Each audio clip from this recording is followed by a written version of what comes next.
Hello students, and I am back with new video, and today we will discuss a very important topic of NCERT, that is transportation in plant.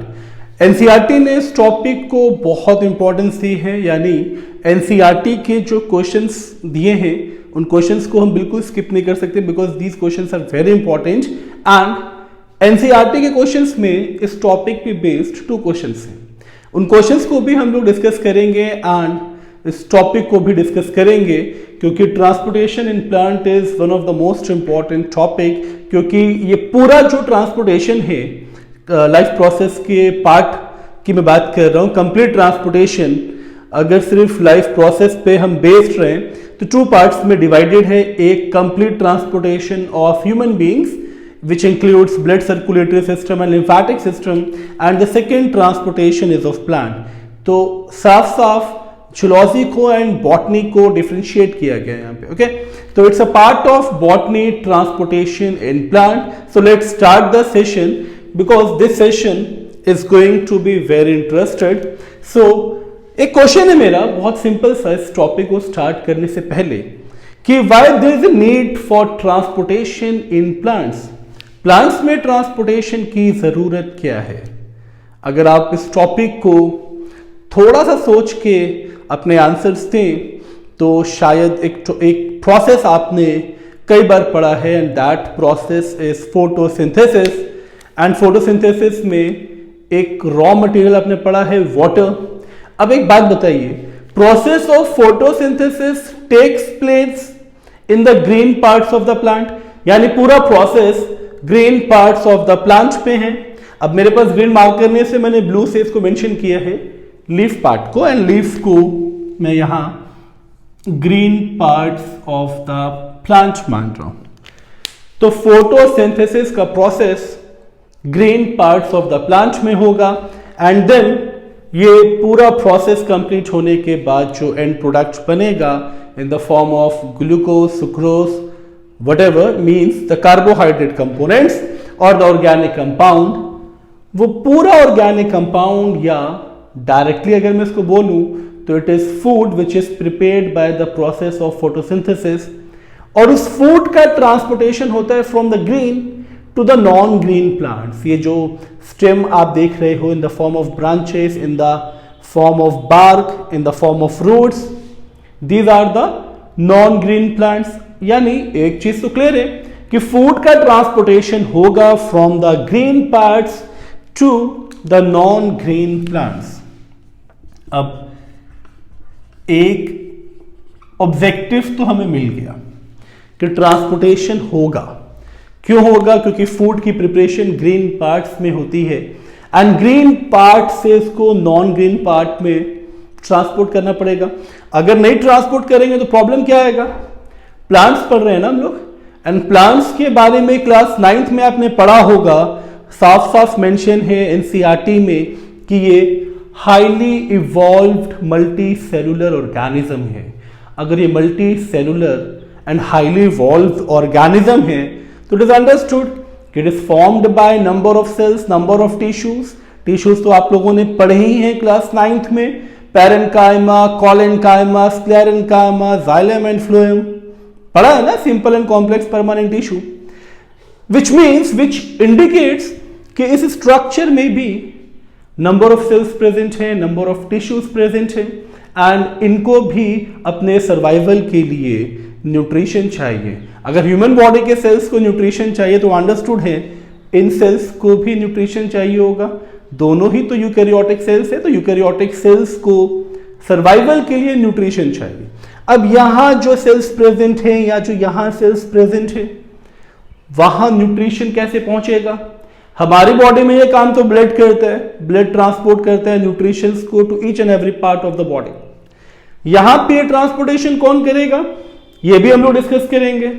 Number 2, इस process के लिए हम लोगों ने अभी एक चीज डिस्कस की थी कि water is one of the most important component, and water हम सप्लाई कहां करते हैं? रूट्स ऑफ द प्लांट, यानी जो पूरा सरफेस मैंने कवर किया है with the red marker, this is a soil surface. अब सॉइल सरफेस में आप वाटर सप्लाई कर रहे हो, इरिगेशन जब होता है तो वाटर को मेनली रूट्स में सप्लाई करते हैं ना।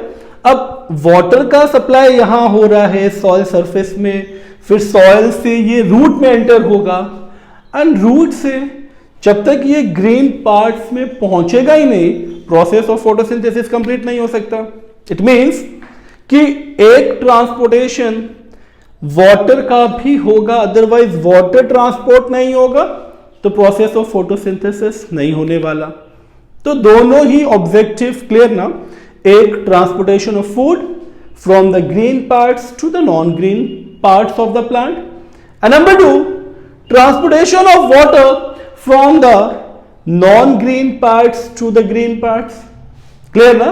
तो दोनों ऑब्जेक्टिव क्लियर। अब इसको हम लोग समझेंगे कि ये पूरा प्रोसेस रेगुलेट कौन करता है, ट्रांसपोर्टेशन करता कौन है। तो ट्रांसपोर्टेशन में एक चीज तो आपको समझ में आ गई, मैं इसको बहुत इजीली समझाऊंगा, वीडियो के एंड तक बने रहे क्योंकि मैं इससे रिलेटेड जो क्वेश्चंस हैं एनसीईआरटी में उनके सॉल्यूशन भी बताऊंगा। तो बहुत ध्यान से समझना है ट्रांसपोर्टेशन इन प्लांट्स। तो ट्रांसपोर्टेशन में एक चीज तो हम लोगों ने समझ ली कि 2 कंपोनेंट्स हैं जिनका ट्रांसपोर्टेशन होगा, एक सॉइल में प्रेजेंट वाटर मॉलिक्यूल, ठीक, एक तो ट्रांसपोर्टेशन इसका होगा, दूसरा ग्रीन प्लांट्स में प्रिपेयर्ड, मैं यहां ये मेंशन कर रहा हूं इसको फूड पार्टिकल, ओके, तो मैं एफ से मेंशन कर रहा हूं द फूड पार्टिकल, ओके। तो ट्रांसपोर्टेशन 2 कंपोनेंट्स का होगा। फर्स्ट कंपोनेंट हो गया वाटर। अब वाटर का ट्रांसपोर्टेशन होगा तो ये अंडरस्टूड है कि soil consist of number of minerals, तो वाटर के साथ मिनरल्स का भी ट्रांसपोर्टेशन होगा। कैसे होगा मैं वो भी एक्सप्लेन करूंगा, बस वीडियो के एंड तक आपको देखना है, समझना है एक एक कंसेप्ट्स। तो वाटर के साथ मिनरल्स का ट्रांसपोर्टेशन तो होगा। तो ये हो गया फर्स्ट कंपोनेंट और मटेरियल जो ट्रांसपोर्ट होगा। किसके थ्रू होगा वो भी हम लोग कवर करेंगे अभी। नंबर 2 ट्रांसपोर्टेशन होगा फूड पार्टिकल का, वो फूड पार्टिकल जो प्रिपेयर्ड हुआ है by the process of photosynthesis, okay. अब होगा क्या, वाटर एंड मिनरल का ट्रांसपोर्टेशन। अगेन चलते हैं थोड़ा सा बैक, थोड़ा फ्लैशबैक में। 9th में एक चैप्टर आपने पढ़ा है टिश्यूज, एंड टिश्यू में एक आपने पढ़ा है सिंपल परमानेंट टिश्यू, याद है? एक सिंपल एंड एक कॉम्प्लेक्स। सिंपल में आपने पढ़ा था parenchyma, collenchyma and sclerenchyma, and complex में पढ़ा है जाइलम एंड फ्लोएम। तो वाटर एंड मिनरल का ट्रांसपोर्टेशन तो अंडरस्टूड है ना, ये होगा by the first vascular bundle that is xylem. तो इस ट्रांसपोर्टेशन को रेगुलेट करेगा जाइलम। एंड फूड का ट्रांसपोर्टेशन कौन करेगा, ये भी आपने पढ़ा है क्लास 9th में। फूड का ट्रांसपोर्टेशन करेगा फ्लोएम। तो इसीलिए जाइलम एंड फ्लोएम को वास्कुलर बंडल्स बोलते हैं। और एनसीईआरटी ने ये क्वेश्चन पूछा भी है, what are the components of transport system in the plants. तो 2 components are there, xylem and phloem. But सिर्फ इतना मेंशन करने से मार्क्स तो मिलने से रहे, तो थोड़ा सा इसके कंपोनेंट्स को और डिटेल में समझते हैं, देन इसका प्रोसेस। तो जाइलम के है तो 4 कंपोनेंट्स, बट आपको 2 कंपोनेंट्स पे ही फोकस करना है जिनको कंडक्टिंग एलिमेंट्स ऑफ जाइलम बोला जाता है। तो कंडक्टिंग एलिमेंट्स ऑफ जाइलम में जो 2 कंडक्टिंग एलिमेंट्स है उसमें first element is tracheids and the second element is vessels. तो ये 2 हो गए कंडक्टिंग एलिमेंट ऑफ जाइलम, क्योंकि इसके बाद xylem parenchyma and xylem fibre. और एक चीज आपको और पता होगी, tracheids and vessels are made up of dead cells. Dead cells का मतलब समझ में आ रहा है कि कैसे ट्रांसपोर्टेशन होगा, अभी हम लोग सोचेंगे, क्योंकि ये डेड सेल है, यानी ये अरेंज होके एक एम्प्टी पैसेज तो बनाएगा। अब फ्लोएम में जस्ट उल्टा है, फ्लोएम के सारे कंपोनेंट्स लिविंग है except the phloem fibre, okay. तो फ्लोएम का ट्रांसपोर्टेशन करता है, फ्लोएम का जो कंडक्टिंग एलिमेंट है उसमें first is sieve tubes and the second one is companion cells. चलिए अब कंपोनेंट्स भी क्लियर हो चुके हैं, अब बात करेंगे ट्रांसपोर्टेशन की पहले जाइलम का ट्रांसपोर्टेशन देखेंगे, मतलब वाटर एंड मिनरल्स का ट्रांसपोर्टेशन देखेंगे, देन हम लोग समझेंगे फ्लोएम के ट्रांसपोर्टेशन को। अब मैं एक और चीज आपको बता दूं जो बहुत इंपॉर्टेंट है, ट्रैकिड्स एंड वेसल्स का जो ट्रांसपोर्टेशन है, यानी जाइलम का जो ट्रांसपोर्टेशन है, transportation of water and minerals, ये ट्रांसपोर्टेशन होगा by the two process. The first one is root pressure and the second one is transpiration. तो अभी इसको पहले हम लोग कवर करेंगे, रूट प्रेशर एंड ट्रांसपीरेशन को, फिर हम लोग कवर करेंगे sieve tube and companion cells को। ओके, तो first of all root pressure. अब देखिए प्रोसेस कितना इंपॉर्टेंट और कितना मजेदार है, इस चीज को हम लोग ऐसे समझेंगे। रूट प्रेशर का मतलब क्या हुआ, अब देखिए यहां पे ये जो पूरा सॉइल सरफेस है, इसको बहुत ध्यान से आपको समझना है। सॉइल सरफेस में वाटर तो प्रेजेंट है ही है, वाटर के साथ नंबर ऑफ आयंस भी प्रेजेंट है। तो ये नंबर ऑफ आयंस प्रेजेंट है। आयंस का मतलब वो सारे मिनरल्स जिसको पॉजिटिवली चार्ज्ड या चार्ज्ड पार्टिकल्स के फॉर्म में मैं मेंशन कर रहा हूं एज अ आयंस। क्लियर? एक चीज क्लियर हो गई ना कि soil consist of number of ions. चलिए अब होगा क्या, आयन सबसे पहले एब्जॉर्ब होगा बाय द रूट सेल। तो मैं सिर्फ एक सेल के थ्रू ये प्रोसेस समझाऊंगा, बहुत इजी भी है। अब रूट सेल करेगा क्या, रूट सेल्स ये आयंस को एब्जॉर्ब करेगा। जब ये आयन एब्जॉर्ब होगा इसका मतलब ये आयन इस रूट सेल के अंदर चला गया ना। अब इस एब्जॉर्प्शन में रूट सेल क्या करता है, अपनी एनर्जी खर्च करता है। इसका मतलब यहां पे एटीपी खर्च होगी। तो यहां पे एटीपी खर्च हुई है, इसीलिए इसे एक्टिव एब्जॉर्प्शन बोला जाता है या एक्टिव प्रोसेस बोला जाता है। यह भी previous to previous year board exam में क्वेश्चन आ चुका है। तो इस चीज को भी बहुत ध्यान से आपको समझना है कि आयंस का जो मूवमेंट होगा, जिसको मैं absorption by the root cell mention कर रहा हूं, यह एब्जॉर्प्शन होगा बाय द एटीपी। एटीपी खर्च हुआ, आयन सीधे रूट सेल के अंदर। अब देखिए होगा क्या, सिमिलरली ऐसे ही धीरे धीरे जितने रूट सेल्स प्रेजेंट हैं वो आयंस को एब्जॉर्ब करते चले जाएंगे। तो आयंस जैसे जैसे एब्जॉर्ब होगा, इसका कंसंट्रेशन जो है सॉइल सरफेस में कम होगा। इस बात को बहुत ध्यान से समझना है। जैसे जैसे आयन एब्जॉर्ब होगा, कंसंट्रेशन इसका सॉइल सरफेस में कम होगा। मैं इस चीज को ऐसे शो करूंगा कि सपोज ये एक मीडियम है वाटर का, ठीक है, बहुत ध्यान से समझना है आपको। और इस मीडियम ऑफ वाटर में आयंस प्रेजेंट है, ठीक है। तो आयंस को तो एब्जॉर्ब किया जा रहा है towards the root cells by the process of active absorption, क्योंकि इस एक्टिव एब्जॉर्प्शन में एक चीज तो क्लियर है ना कि एटीपी कंज्यूम होगा। तो यहां एटीपी जो है वो कंज्यूम हो रहा है, that's why this process is known as active absorption. अब जैसे जैसे एब्जॉर्प्शन होता जाएगा, आयंस का कंसंट्रेशन कम हो जाएगा। जब आयंस का कंसंट्रेशन कम होगा तो ये अंडरस्टूड है वाटर अब हाई कंसंट्रेशन पे आएगा। पहला प्रोसेस तो हो गया था एक्टिव प्रोसेस, क्योंकि एटीपी को खर्च करना पड़ा था, एटीपी कंज्यूम हुआ था, और इस एक्टिव प्रोसेस के थ्रू आयंस एंटर हुए थे into the root sales.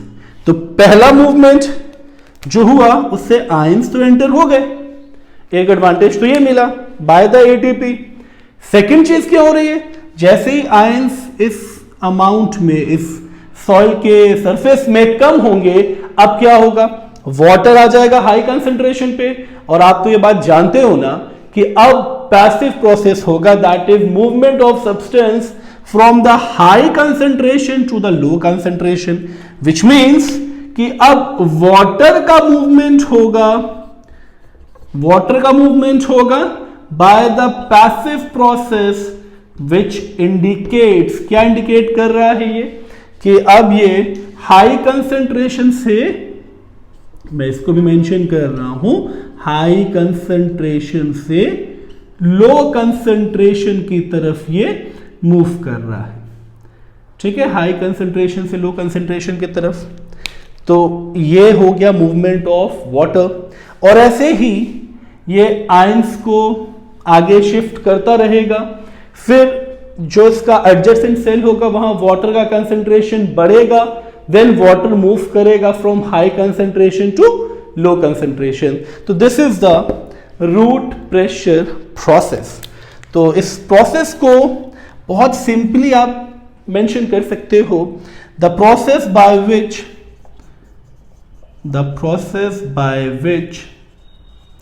ions gets absorbed by the root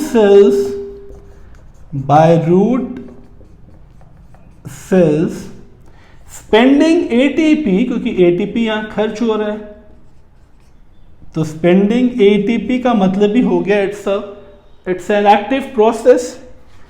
and ये तो रूट्स का जो एब्जॉर्प्शन था आयंस का वो प्रोसेस हुआ, एंड फाइनली क्या होगा, which results in making high concentration of water in surroundings, यानी in soil surface, okay, in surrounding means in soil surface, and ultimately the water move from the high concentration to low concentration by the passive absorption or by the process of diffusion। तो ये process हो गया diffusion. अब क्या होगा, अब पहला process हम लोगों ने कवर कर लिया, that is root pressure, and ये बहुत सिंपल था। अब हम लोग कवर करेंगे सेकेंड प्रोसेस को, दैट इज ट्रांसपिरेशन। अब ट्रांसपिरेशन में क्या होगा, इस चीज को भी हम लोग समझेंगे, क्योंकि ट्रांसपिरेशन भी बहुत इंपॉर्टेंट है। अब देखिए ट्रांसपिरेशन में क्या होगा, रूट प्रेशर के थ्रू वाटर का मूवमेंट होता हुआ पहुंचा वाटर लीफ पे, और ट्रांसपिरेशन क्या कहता है, ये सपोज ये वाटर मॉलिक्यूल है,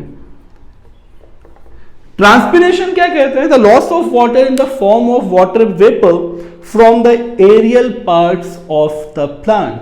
तो aerial parts of the plant का मतलब क्या हुआ, जैसे ही वाटर यहां से लॉस्ट होगा, वाटर जैसे ही लॉस्ट होगा इन द फॉर्म ऑफ वेपर, तो जो नेक्स्ट वाटर मॉलिक्यूल है, फिर उसके बाद जो अगेन नेक्स्ट वाटर मॉलिक्यूल, फिर अगेन नेक्स्ट वाटर मॉलिक्यूल, तो इन पे एक सक्शन प्रेशर डेवलप होगा।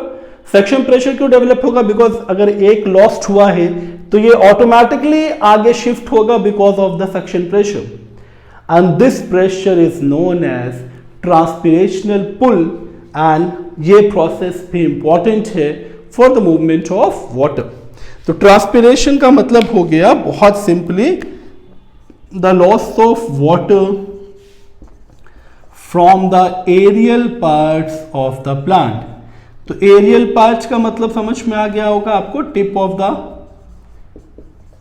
Plants in the form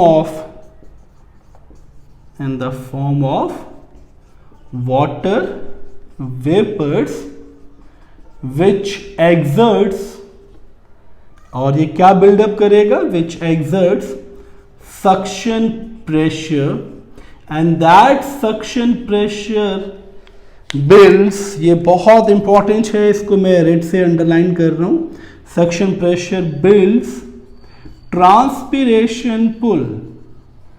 okay, तो ये ट्रांसपिरेशन पुल है जिसके थ्रू वाटर का मूवमेंट होगा। क्लियर? तो I think root pressure and transpiration process आपको समझ में आ गया होगा। मैं फिर से एक बार शॉर्ट रिव्यू दे रहा हूं। सॉइल सरफेस में वाटर एंड आयन का कंसंट्रेशन, तो first of all root cells, जो रूट सेल्स आप देख रहे हैं ये आयन को एब्जॉर्ब करेगा।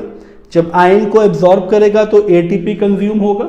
जब एटीपी कंज्यूम हो रहा है, जब भी एटीपी खर्च हो तो तो ये चीज आपको याद रखनी है कि it's an active absorption process, क्योंकि यहां पे एटीपी खर्च हुआ है तब एब्जॉर्प्शन हुआ है, तो ये एक्टिव एब्जॉर्प्शन। अब इससे होगा क्या, आयन का कंसंट्रेशन धीरे धीरे सॉइल सरफेस में कम हो जाएगा, जो मैंने यहां शो किया है, और आयन के निकलने के बाद वाटर अपने हाई कंसंट्रेशन पे आएगा, और high to low movement, high concentration to low concentration movement passive absorption का प्रोसेस होता है या पैसिव प्रोसेस होता है। इस प्रोसेस में एक चीज आपने कई बार पढ़ी है, दैट इज डिफ्यूजन, यानी अब जो मूवमेंट होगा वो होगा movement of water bye the process of diffusion, और इस प्रोसेस के थ्रू अब वाटर भी एंटर करेगा रूट सेल्स में, और same type of process complete करते करते वाटर का मूवमेंट होगा towards the green parts of the plant.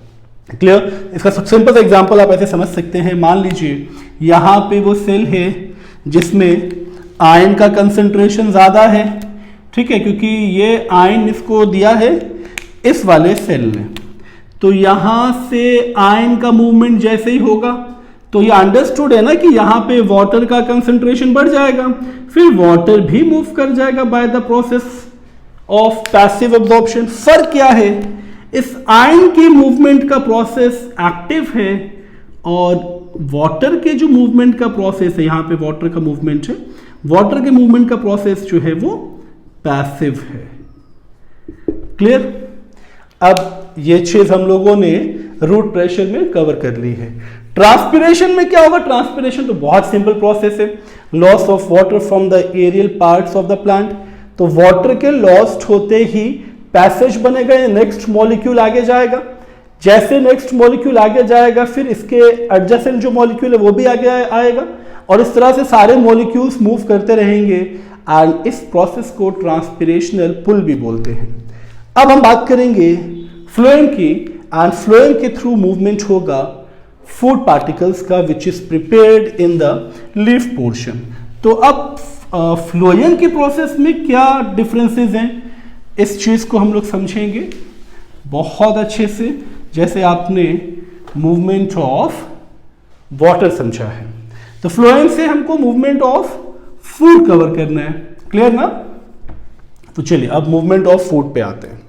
तो ये जो मूवमेंट ऑफ फूड है by the sieve tube and companion cell, first of all इसे आपको याद रखना है कि फूड के मूवमेंट को ट्रांसलोकेशन बोलते हैं, एंड ट्रांसलोकेशन प्रोसेस बहुत इंपॉर्टेंट है। और इसमें एक डिफरेंस क्या बनता है फ्रॉम द डिफरेंस, अगर मैं इसको कंपेयर करूं with the movement of water, तो मूवमेंट ऑफ वाटर जो जाइलम के थ्रू होता है, it is very important line, so मैं इसको दोबारा रिपीट कर रहा हूं, movement of water through xylem जो होता है वो हमेशा अपवर्ड डायरेक्शन में होता है, बट ट्रांसलोकेशन में या जो movement of food by phloem है, इसमें ये कंडीशन नहीं लगती, ये किसी भी डायरेक्शन में मूव कर सकता है, चाहे अपवर्ड हो चाहे वो डाउनवर्ड हो। तो ट्रांसलोकेशन का मतलब हो गया movement of food particle, okay, और ये किसी भी डायरेक्शन में मूव कर सकता है। तो अब हम लोग समझेंगे ये मूवमेंट होता कैसे है। तो मूवमेंट को समझने के लिए पहले वाटर मॉलिक्यूल को हटा दें यहाँ पे, क्योंकि अब हमें मूवमेंट ऑफ फूड की बात करनी है, तो वाटर मॉलिक्यूल को अब हम यहाँ पे बाद में इन्वॉल्व करेंगे। तो यहाँ पे जो फूड प्रिपेयर्ड हुआ है, ओके, इस चीज़ को बहुत ध्यान से आपको समझना है। लीफ ने जो फूड प्रिपेयर किया इसको हम सुक्रोज मान लेते हैं, ठीक है, ग्लूकोज सुक्रोज ऑलमोस्ट सेम ही है ये। अब इस सुक्रोज का जो मूवमेंट होगा, ये देखिए बहुत इंपॉर्टेंट है, सेम प्रोसेस यहां भी ऑलमोस्ट है, एक्टिव एब्जॉर्प्शन, क्योंकि ये एटीपी कंज्यूम करेगा और सुक्रोज का मूवमेंट होगा नेक्स्ट सेल में, ओके, यानी ये जो मूवमेंट होगा वो एक्टिव होगा। अब देखिए होगा क्या, जैसे ही मैं लीफ से अब सीधे नॉन ग्रीन पार्ट्स की बात कर रहा हूं, मैं स्टेम की बात कर रहा हूं, यहां पे हम लोग समझेंगे इस चीज को। तो जैसे ही ये सुक्रोज मूव करेगा, ये सुक्रोज यहां से मूव कर रहा है from the green parts to the non green parts, और ये चीज यहां आके एंटर हो रही है। तो सुक्रोज अब यहाँ एंटर हो रहा है नॉन ग्रीन पार्ट्स में। तो ये जो मूवमेंट हुआ है सुक्रोज का, देखिए कंडीशन तो वही है ना, सुक्रोज के मूवमेंट का मतलब एक्टिव एब्जॉर्प्शन हुआ है, क्योंकि एक्टिव एब्जॉर्प्शन का मतलब एटीपी यहां भी कंज्यूम हुई है ना। इससे क्या होगा, इससे होगा ये कि जैसे सुक्रोज निकलेगा वाटर भी निकलेगा, क्योंकि सुक्रोज अगर निकला है तो वाटर अपने हाई कंसंट्रेशन पे आएगा, और जैसे वाटर अपने हाई कंसंट्रेशन पे आएगा, ये सुक्रोज अब यहां आ चुका है ना, तो अब वाटर जो हाई कंसंट्रेशन पे होगा वो भी हाई कंसंट्रेशन से लो कंसंट्रेशन की तरफ जाएगा ना। और अब जो चीज यहां बिल्डअप होगी, इस चीज को बहुत ध्यान से समझना है आपको, जैसे वाटर यहां एंटर होगा अलॉन्ग विद सुक्रोज, इसका ऑस्मोटिक प्रेशर बढ़ेगा, और जैसे ही ऑस्मोटिक प्रेशर इसका बढ़ेगा तब ऑस्मोटिक प्रेशर शायद itself is capable to move the sucrose from the remaining part or the remaining non green parts। तो इस प्रेशर से मूवमेंट होगा सुक्रोज का सिमिलरली एडजेसेंट सेल्स में, और ये जो मूवमेंट है ये तब तक होता रहेगा जब तक इस कंपोनेंट के यानी इस नॉन ग्रीन पार्ट्स के सारे सेल्स को ये कवर ना कर ले। तो फ्लोएम में सिर्फ आपको दो चीजों पे ध्यान देना है। The first one is translocation, movement of food, and number two osmotic pressure. And मैं फिर से रिपीट करूं, ऑस्मोटिक प्रेशर का मतलब क्या हुआ, सुक्रोज की entry by the active absorption, then water की entry by the passive absorption, और यहां जो प्रेशर बिल्डअप होगा वो होगा ऑस्मोटिक प्रेशर, एंड इसी ऑस्मोटिक प्रेशर से मूवमेंट होगा फूड पार्टिकल का through the remaining cells. Okay, अब ये तो कंप्लीट ट्रांसपोर्टेशन हो गया in plants by the xylem and by the phloem. अब जो क्वेश्चंस एनसीईआरटी ने मेंशन किए हैं, एक क्वेश्चन तो मैं ऑलरेडी बता चुका हूं, what are the components of transport system in a highly organised plant. तो कंपोनेंट्स आपको जाइलम एंड फ्लोएम का तो कवर करना ही है, बट ये डिपेंड करता है upon the marking of question. अगर क्वेश्चन थोड़ा ज्यादा मार्क्स का है तब इस प्रोसेस को आप इलाबोरेट कर सकते हो। ओके, इसके अलावा क्वेश्चंस पूछे जाते हैं द मोड ऑफ ट्रांसपोर्टेशन जो है प्लांट में, मतलब एक ट्रांसपोर्टेशन है by root pressure and transpiration, एक प्रेशर जो है वो है ऑस्मोटिक प्रेशर। तो movement by xylem, movement by phloem के डिफरेंसेस भी पूछे जाते हैं, और ये बहुत इंपॉर्टेंट है क्योंकि जाइलम के थ्रू जो मूवमेंट होगा उसमें आप बहुत सिंपल सी चीज ऐड करते हो, that is root pressure, movement of ions followed by movement of water. Xylem के थ्रू मूवमेंट हमेशा अपवर्ड डायरेक्शन में होगा, फ्लोएम में ये कंडीशन एप्लीकेबल नहीं है। फ्लोएम में डायरेक्शन किसी भी मूवमेंट और किसी भी पार्ट में हो सकता है, किसी भी डायरेक्शन में हो सकता है। सो आई होप ये सेशन आपको पसंद आया होगा, ट्रांसपोर्टेशन इन प्लांट। एंड इस वीडियो के बाद, इस सीरीज के बाद, मतलब इस सेशन के बाद, आज हम लोगों ने सीरीज स्कोर बूस्टर का ट्रांसपोर्टेशन चैप्टर कवर कर लिया है। और अगर आप चाहते हैं कि मैं ऐसी ही वीडियोस और ऐड करूं इस सीरीज में, तो प्लीज़ कमेंट सेक्शन में मुझे कमेंट करके बताएं, ताकि मैं क्लास 10th के और चैप्टर्स भी सीरीज के थ्रू ऐड करूं। Thank you so much for giving your time.